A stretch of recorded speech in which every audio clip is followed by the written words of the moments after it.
My sister Lily and I share the same parents, but our upbringing and how we were treated couldn't have been more different. While Lily was the child they planned for and wanted, I was what they called the oops kid. My arrival into the world was an accident. My parents had decided that they only wanted one child, and after Lily, they were certain their family was complete. Then unexpectedly, my mom got pregnant with me. They didn't want another child, but at the same time, they didn't believe in ending the pregnancy.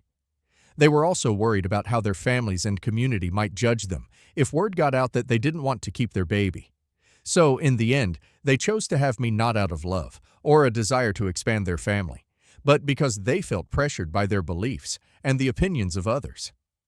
From as far back as I can remember, I've always felt like I didn't belong.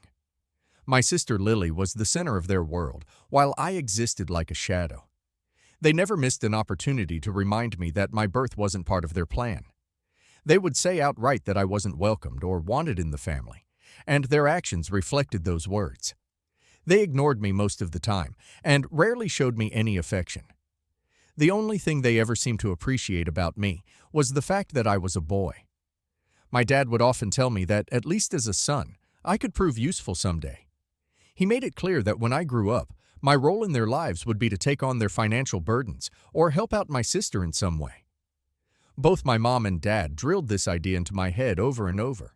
They would keep reminding me that since I was never meant to be part of their lives, the least I could do was to work hard, earn good money, and make myself useful to them.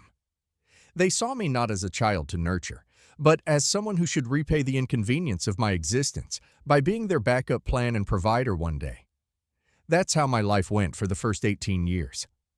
While my sister Lily was treated like a princess who could do no wrong, I was treated as if I didn't matter.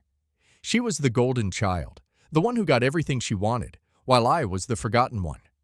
On her birthdays, my parents threw her extravagant parties complete with balloons, cakes, and crowds of friends. Meanwhile, my birthdays often passed without any acknowledgement. While Lily received new phones or even a car when she turned 16, I might get a gift card if I was lucky. The difference in how we were treated was glaringly obvious to everyone. I bottled up a lot of resentment because of this blatant favoritism. I couldn't express how I felt, so instead, I poured all my energy into my studies. It was the only way I could get a shred of approval from my parents. If I aced an exam or brought home good grades, I could at least enjoy one brief moment of them being proud of me. That feeling, as fleeting as it was, became my motivation.